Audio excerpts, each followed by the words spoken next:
Bonjour à tous. Et oui, aujourd'hui on n'est pas à l'atelier, mais t'inquiète, on va y aller après. On va faire un petit test de l'imprimante 3D la moins chère du web. Alors, il y en a bien une autre qui est moins chère, mais si tu veux, elle tient dans ma main, donc ça va quand même être limite en termes de volume, voilà, on va dire dans les... celle avec des proportions cohérentes, tu vois, à peu près ça, par ça, tu vois, donc tu peux quand même commencer à faire des trucs sympas. Donc elle est à 189 balles sur Amazon, donc j'ai commandé ça, et on va se faire un petit programme, ça tombe bien parce que j'ai un pote qui m'a demandé de lui faire une pièce pour un support pour sa moto, pour accrocher un chronomètre dessus. Il m'a envoyé le modèle, et on va voir tout de suite comment paramétrer ça, et puis faire un petit test d'usinage, qu'est-ce que je raconte moi, un petit test d'impression, pour voir ce que ça donne. Est-ce qu'à 189 balles, on peut faire quelque chose de sympa? Parce qu'après, les possibilités sont quand même grandes avec une imprimante 3D, tu vois. Allez, je te montre, et on attaque ça. Avant de commencer, on peut travailler que avec des modèles d'internet que tu trouves sur des bibliothèques de 3D, il y en a plein, et c'est pratique pour tout ce qui est vraiment dessiné, un peu chiadé, voilà, c'est pratique. Mais c'est hyper limité quand même, parce que souvent quand tu as besoin d'imprimer un truc 3D, hormis des trucs qui sortent de bibliothèque, t'as toujours besoin de l'adapter un petit peu à ce que tu veux, ou de lui donner des petites formes un peu particulières. Donc la barrière d'entrée à l'impression 3D, au final, c'est surtout savoir faire un peu de CAO, tu vois, savoir utiliser un logiciel de CAO et connaître les bases en dessin sur un logiciel de CAO, tout simplement. Donc peut-être qu'on fera un épisode où je t'expliquerai comment on utilise un logiciel de CAO, en tout cas sur les classiques, et la logique qu'il faut avoir quand on veut faire de la CAO. Parce qu'au final, dès qu'on a compris la logique, comment fonctionne le logiciel, tous les logiciels fonctionnent pareil. Après, la différence, c'est l'interface, les boutons ne sont pas exactement les mêmes, mais la logique, c'est tout le temps la même. Une fois que tu as compris cette logique, tu peux faire ce que tu veux. Bref, une fois qu'on a dessiné le volume, bon là je l'ai pas dessiné, c'est mon pote qui me l'a envoyé, on l'envoie directement dans un logiciel qui va permettre... Donc le logiciel pour dessiner, c'est de la DAO ou CAO. DAO pour dessin assisté par ordinateur ou CAO pour conception assistée par ordinateur. Grosso merdo, c'est pareil. Et là, on va faire de la FAO, en fait, la fabrication assistée par ordinateur. Donc c'est ce qui va permettre de générer le programme. Le programme, ça va être un programme en G, donc c'est assez standard, hein. Le G, c'est dans toutes les machines d'usinage, enfin toutes les commandes numériques, grosso merdo. Enfin pas toutes, il y a d'autres langages, mais principalement, on retrouve du G partout. Et donc ça, c'est un logiciel Cura, moi j'utilise, donc parce qu'il est gratos, hein. Déjà, c'est un bon argument, non? Et qui, je trouve l'ergonomie est plutôt pas mal. Et c'est un truc qui est vachement utilisé par beaucoup de... C'est difficile de faire des vidéos avec un enfant. Donc c'est un truc qui est vraiment utilisé beaucoup par les gens qui s'en servent. Voilà, c'est un logiciel qui est très utilisé, on peut trouver des aides sur plein de forums d'impression très facilement. Donc voilà, il est pas mal comme logiciel, et puis voilà, il est pas mal quoi. Donc la première chose à faire quand on le télécharge, c'est de paramétrer les paramètres de son imprimante, donc les dimensions, les choses comme ça. Mais ce qui est bien là du coup là-dedans, c'est qu'il y a une bibliothèque d'imprimantes existantes qui est hyper grande. De toute façon, toutes les imprimantes sont déjà référencées dedans. Et donc quand vous les choisissez, il vous règle déjà vous voyez, moi si sur mon plateau là, quand j'ouvre la Cura là, directement au milieu, et j'ai même le fond de la marque, directement Ender. Et les dimensions sont déjà les bonnes dimensions du plateau.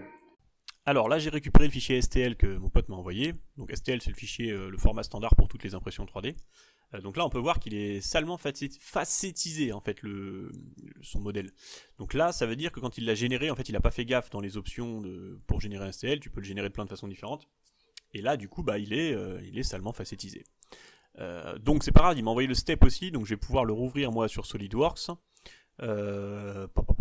Tac. Donc là, voilà, on peut voir que le fichier de base, lui, il est pas facétisé. Donc ça veut dire que c'est bien quand il l'a généré entre les deux que c'est parti en couille, tu vois. Donc quand tu vas l'enregistrer, tu vas aller dans les paramètres, tu vas choisir STL, et puis tu vas aller justement dans les paramètres, dans les options, quoi. Et là, tu peux choisir justement des options grossier, fin, et donc là, fin, moi, ça me fait un joli rond. Les deux paramètres qui comptent justement, c'est la déviation et l'angle qui sont à côté. Et en fait, parce que quand on fait un rond en dessin, c'est toujours en fait une succession de petites facettes, plus ou moins grandes. Donc fin, là comme ça, c'est bien. Je peux enregistrer, et là j'aurai un truc qui va être un peu mieux. Donc là, je la renvoie dans le logiciel, dans Cura. Et donc là, on va pouvoir comparer les deux versions. Et on va se rendre compte que bah il y a bel et bien quand même une différence, tu vois. Regarde, hop, on va la remettre à côté. Et on va zoomer un petit peu. Et là, bah, tu vois quand même que le dôme du dessus et les trous, il y a quand même une sacrée diff. Voilà. Donc on est pas mal. Alors j'ai importé mes deux pièces que j'ai besoin d'imprimer dans le logiciel du coup. Donc là il va falloir faire le programme. Donc en premier, alors déjà, donc tu vois là on va préparer aperçu, surveiller, on s'en fout. Donc ça c'est pour préparer son truc. Alors déjà je vais... pourquoi il me demande ça? Alors voilà, donc là je peux voir l'aperçu du programme qui m'a proposé de base. Donc ça c'est ce qu'il m'a proposé voilà directement. Alors on va vérifier à quoi ça ressemble. Là, là je peux me déplacer dans les strates. Donc non, ça me plaît pas du tout. Voilà, donc je peux me déplacer dans les strates. Donc là je vois qu'il y a des trucs qui me vont pas. En premier déjà je vois qu'il m'a fait des murs hyper fins. Donc ce qu'on voit en vert et là en rouge, donc c'est le mur. Et là, il est vraiment sacrément fin. Si je regarde, épaisseur, ouais, on est à 0,8, donc c'est beaucoup trop faible. Donc ça dépend, si tu veux faire une pièce juste pour de la déco, ça peut être très bien, si c'est pour la poser sur ton bureau, c'est très bien, mais là, vu qu'on va serrer, on va voir que ça tienne quelque chose, on va pas rester sur 0,8, on va déjà mettre au 3 mm, tiens. Donc il y a les parois, c'est les murs verticaux, et au bas, c'est le sol et le plafond, quoi, on va dire les murs horizontaux. Donc je mets 3 et 3. Épaisseur de la couche, je laisse à 0,2. C'est un truc standard, c'est la moyenne quoi. On va laisser ça comme ça. Le remplissage, on va voir après. Déjà, on va voir l'impact. Donc on redécoupe. Donc là, on va voir qu'est-ce que ça a changé sur le volume. Donc là, voilà, on voit clairement la différence. Donc les murs sont beaucoup plus épais. Donc 3 mm partout, c'est beaucoup mieux. Donc il faut savoir, la pièce qu'on va tenir là fait moins de 100 grammes. Donc il n'y a pas besoin non plus de remplir tout, sachant que ça va vite monter en temps d'impression. Là, tu vois, on est déjà à 13 heures d'impression. Donc ça va vite être très long, donc si tu mets 100%, regarde juste pour le fun, enfin pas 100% parce que ça marche pas en pourcentage, mais par exemple si je mets 10 et 10, tu vas voir, ça va, hop, ça va monter salement, ça va monter salement dans l'impression quoi. Pas tant que ça, tu me diras. 15 heures, 58, 16, on va quand même rajouter 3 heures. Enfin bref, il n'y a pas besoin d'aller si loin que ça de toute façon, donc on va faire 3 mm, c'est pas mal. Là, on va mettre 3 mm. 3 mm, c'est bien. Remplissage 20%. Voilà. On va regarder la gueule du remplissage. Étape suivante, le remplissage. Le remplissage, donc, c'est ce qu'il va avoir entre les murs. Donc, pareil, on peut choisir des remplissages qui sont différents. Pareil, on peut économiser du temps, on peut faire plein de choses. Par exemple, si je prends la grille, c'est le plus simple. Donc, mécaniquement, c'est nul, mais si tu veux faire juste une pièce de décoration, bah, c'est très bien. On va voir, tu vois. Donc là, ça fait juste bêtement une espèce de quadrillage de haut en bas. Donc on gagne un peu de temps, mais enfin, ou pas, mais ou de la matière, des fois ça dépend. Mais techniquement c'est un peu nul. Donc là, on va partir sur cubique parce que j'aime bien cubique. Donc tu peux choisir aussi le pourcentage, tu vois. Donc c'est l'échelle, c'est l'échelle de ton remplissage quoi. Donc là, il va remplir 20% du vide qu'il y a au milieu des murs. Tatatam. Cubique j'aime bien parce que ça a une forme qui me plaît mécaniquement, tu vois, ça va répartir un peu la contrainte dans tous les sens.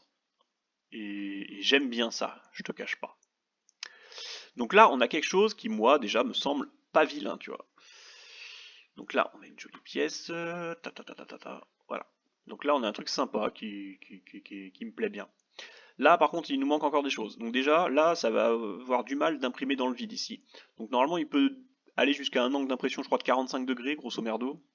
Mais au-delà, ça va partir en couille, là, tu vois. Donc tu peux lui demander, donc ça va être là, dans les supports, de générer des supports. Donc là, pareil, il faut que je découpe. Il va redécouper pour refaire la fonction. Et on va avoir un joli support qu'il va rajouter. Et donc il le fait aussi dans les trous. Donc pour tout simplement, pas que ça s'effondre, hein, parce que là, on peut pas se poser le plastique sur le vide, tu comprends bien. Donc là, on a les supports en plus. On est pas mal au niveau des parois et du remplissage. On va rajouter, on va mettre ceinture bretelle, on va rajouter de l'aide à l'adhérence au plateau. Donc là, ce que tu vois, le contour bleu autour, donc eux, ils appellent ça jupe. En gros, ça sert à rien, ça va juste servir à bien purger ta buse. Il va faire 3 tours autour en crachant du produit. Et voilà, ça évite les merdes au début. Des fois, ça sort pas bien au tout début, le temps que ça crache les premières cochonneries. Donc ça permet de bien purger, il fait son tour et après, bam, il enquille. Tu peux avoir des problèmes d'adhérence au plateau avec les petites pièces ou des choses comme ça. Alors là, les pièces sont assez grosses, je pense, ça aurait pu se tenter sans adhérence, mais je vais le faire avec adhérence parce qu'en fait, par exemple, au début, quand il va commencer à faire le support, il n'est pas lié au reste, donc ça peut être des petites pièces qui pourraient se décoller. Honnêtement, au bout de 13 heures, quand tu reviens, s'il y a eu un décollement ou une couille, ça fait chier, quoi, tu vois. Donc moi, je vais lui mettre, donc ta bordure et radeau. Alors, je me souviens plus trop exactement la différence entre les deux parce que visuellement, ça change pas grand-chose, c'est assez subtil, mais tu vas comprendre le principe. C'est que quand je rajoute un radeau, avant de faire ma pièce, il va me faire une grande pièce comme ça, une espèce toute fine, mais qui va être prise sur une grande surface, et donc toutes les pièces vont être un peu collées à cette surface-là. Et donc ça va éviter que que les pièces se décollent, parce qu'il suffirait qu'il y ait une petite pièce qui se décolle. Imagine là sur le plateau, j'ai fait plein de petites pièces que je vais coller, j'en ai foutu un peu partout. Il suffirait d'une seule pièce qui se décolle pour que ça foute la merde partout en fait après. Donc toutes les autres sont mortes. Donc vaut mieux mettre ceinture bretelle.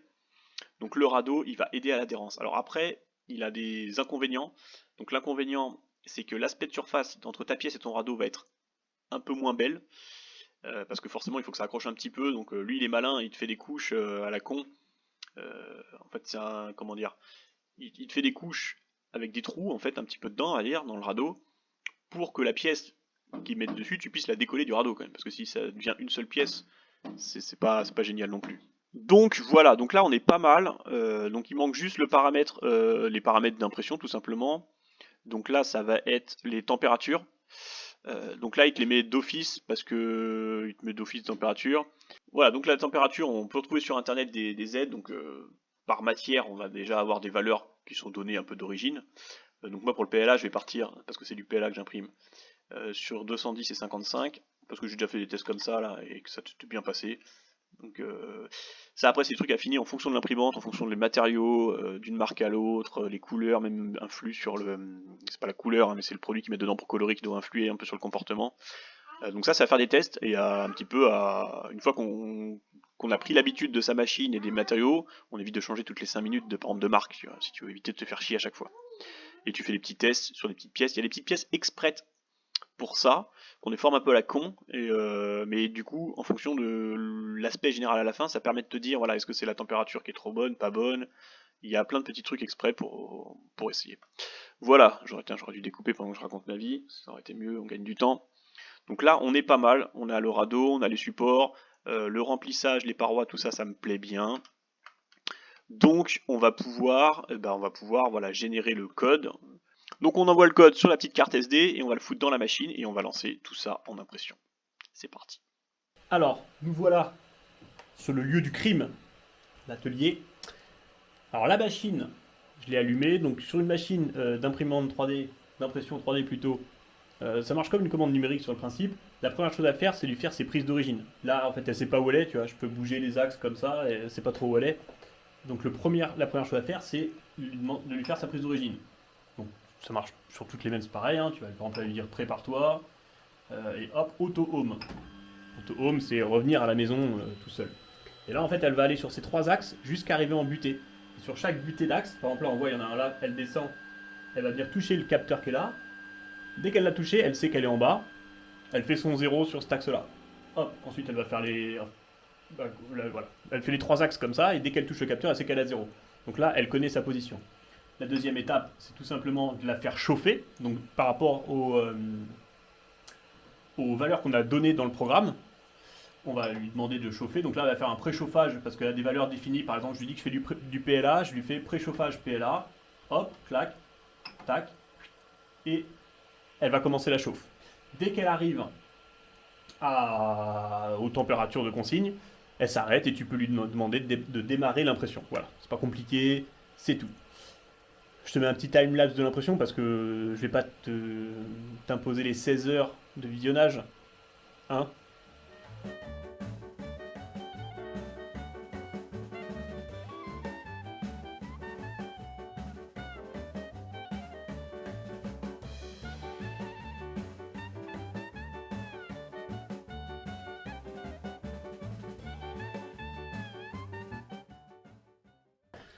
Alors, À la pièce que je venais d'imprimer, bêtement, mon pote vient de passer, je lui ai filé, j'avais même pas pensé à filmer le résultat. Enfin, si t'as vu les petites vues à la fin, mais voilà, bref. J'en avais imprimé une autre, pas longtemps avant, pour un autre petit projet, tu vois. Un joli petite tête de fourche, tu vois, donc ça fait un résultat tout à fait acceptable et relativement propre, je trouve.